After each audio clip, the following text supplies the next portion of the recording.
Now that you're both grown up, it's time for the facts. I figured you guys can handle this, seeing as how the way you talked to me yesterday, Elijah. I died a little bit yesterday from your words. You punched a hole through my soul. Your "we don't want you here" just stops. Sound like my heart fell to my stomach and came out of my eyes and my mouth. Hard to believe when we separated 4 years ago that your mind would listen to seeds of doubt. Now that a day has gone by and I've slept on it, there are a few things that I'd like to talk about. The word "we" rings so loud and true. You would not say "I," but "we." I truly know where this stems from. Your mom does not like me. She, in fact, hates me. And well, since you're almost 21 and Ethan's almost 19, I believe we can talk about this. And if you can't stomach this whole letter, then I guess you're not grown up enough yet. But this letter will be posted and it'll be there for when you're ready. I know your true feelings. I know I know your true feelings are both of you love me, but don't want to be punished verbally for days on end for saying so. You forget I was there with your mother for 15 years, in fact.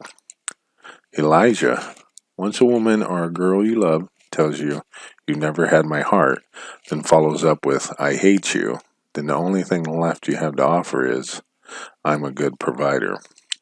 What would you do? I mean, I know you haven't been through it yet, and God forbid you ever do.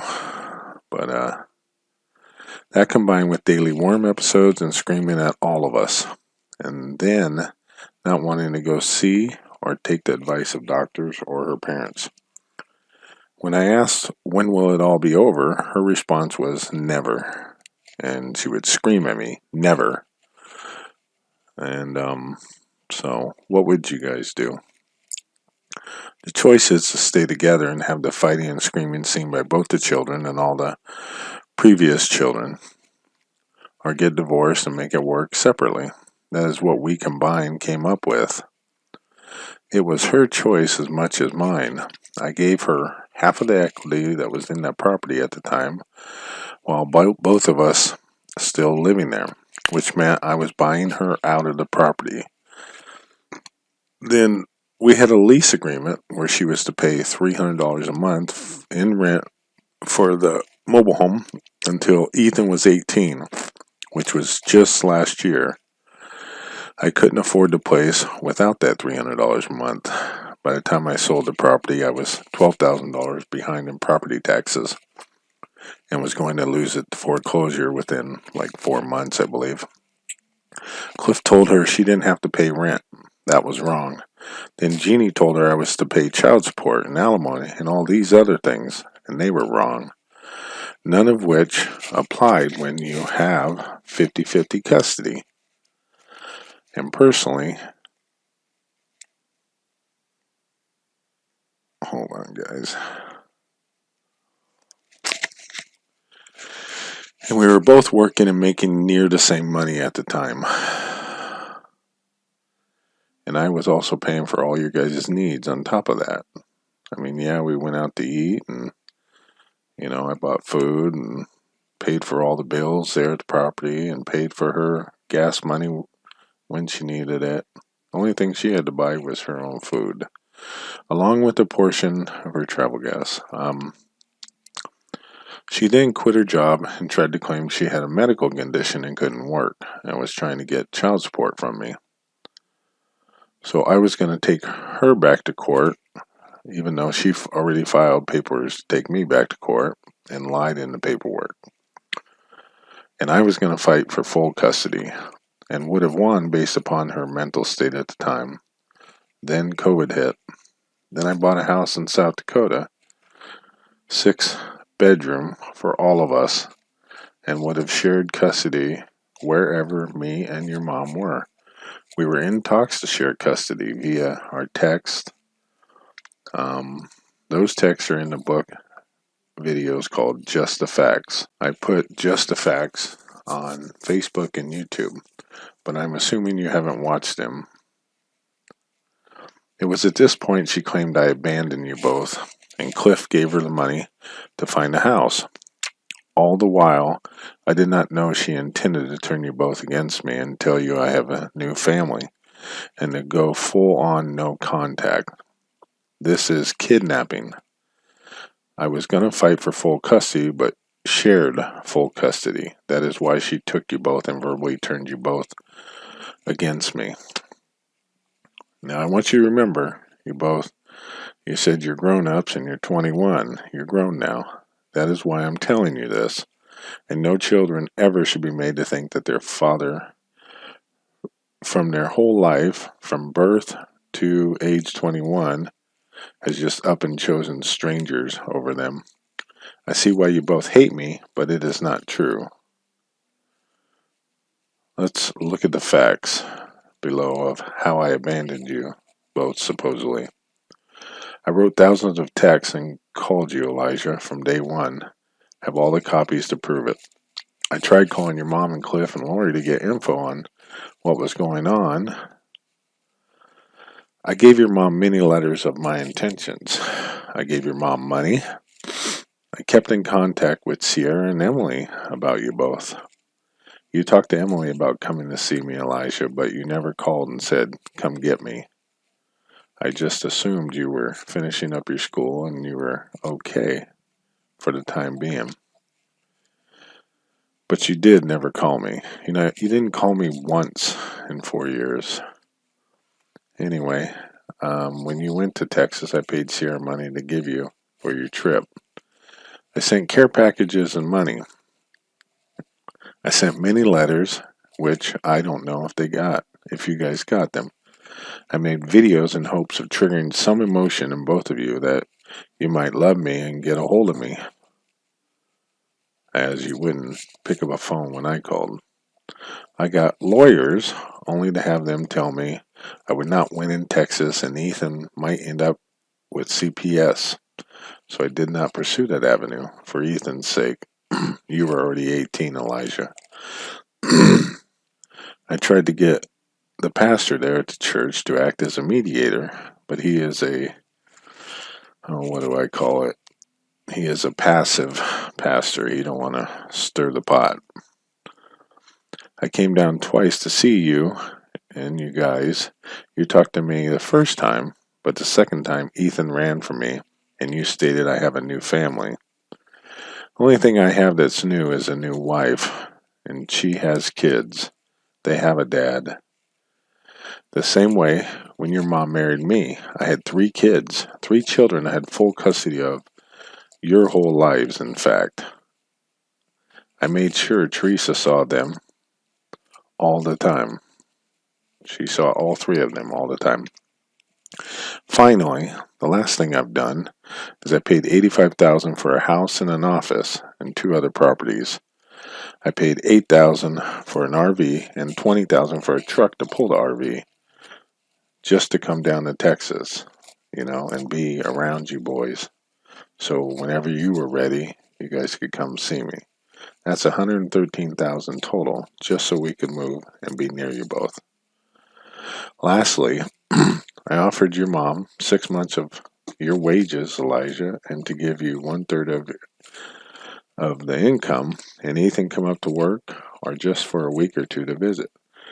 And the house here in our house, and to house her here in our house, or the hotel that's a nice hotel, just like 1 block away, just so she could come visit with Ethan, because I know, she's super, the word's called codependent. She can't do without Ethan or you, Elijah, I don't believe. I'm trying to be a parent. I'm trying to co-parent. I was trying to go to dinner and talk, but all we got as your family is doors slammed, angry looks, and go away.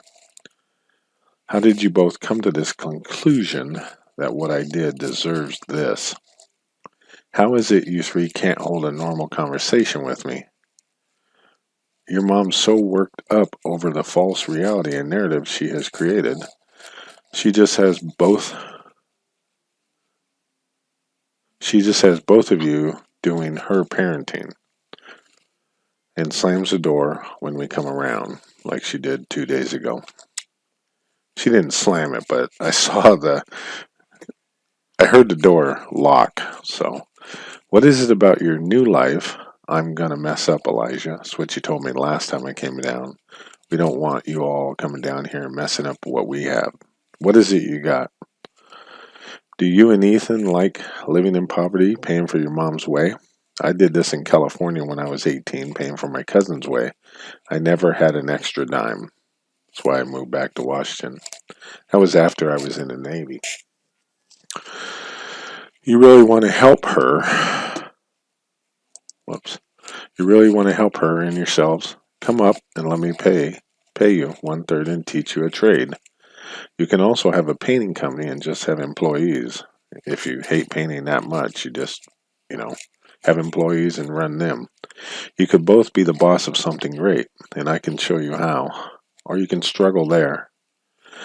The main question you need to focus on is, what do I, your dad, get out of all of this? Why would I do this? Why am I carrying on? It is because I'm your dad and because I want to see you both succeed. And because I love you both unconditionally, forever. And no, I won't stop. And no, I won't go away. If I were you both, I would dive into finding the facts, not just words, but actual facts of what happened over the last 4 years. And I'm not blaming anybody, but I don't think it's right that you both carry the guilt and the pressure of what's going on. It's just kind of madness. We can all get along. I love you, and we all love you. This in no way is a normal situation, and you both have too much pressure on you. Your mom can and needs to be working. Please come back to me. We used to be great, and I believe we can be great again. Not choosing one parent over the other, but both coexisting. Just normal family stuff, you know.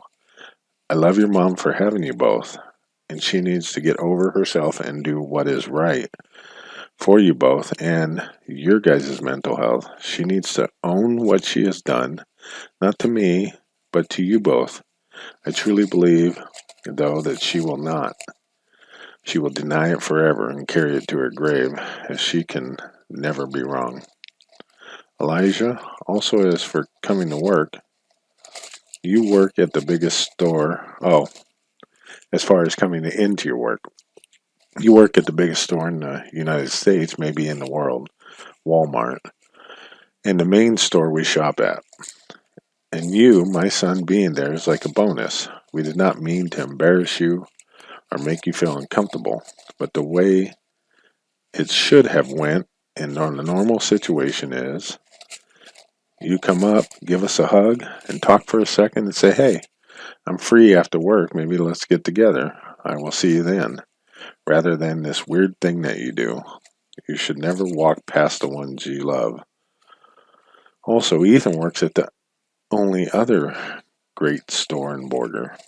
So we are going to shop at one or the other, and we're bound to see one or the other of you. As for now, due to the way you both don't want us around, we are only going to be there in the fall and winter, 6 months in fact, working on the building and the house. We were going to turn the building into a second-hand store and or a breakfast lunch eatery, and your mom could have been or could be part of that. And the house, the thing is, you know, with everything that goes on and the way she acts, she keeps shooting herself in the foot. You know, just anyway. And the house we're gonna remodel and turn it from a 3-bedroom to a 5-bedroom, so you both have a second home and a place to call your own. I don't know if you know this, but you both will inherit both places and the other 2 pieces of land there once I'm dead and gone. You also will get my life insurance and the accounts I have set up for you both that only have about $5,000 apiece in them right now, but it'll grow, and you will inherit a portion of this house in South Dakota. The bottom line is, don't ever say I abandoned you. You both never called me, but I'm still here fighting for you both. I will love you forever and into heaven. I love you both. I wait to hear from you both. Your dad. Your dad.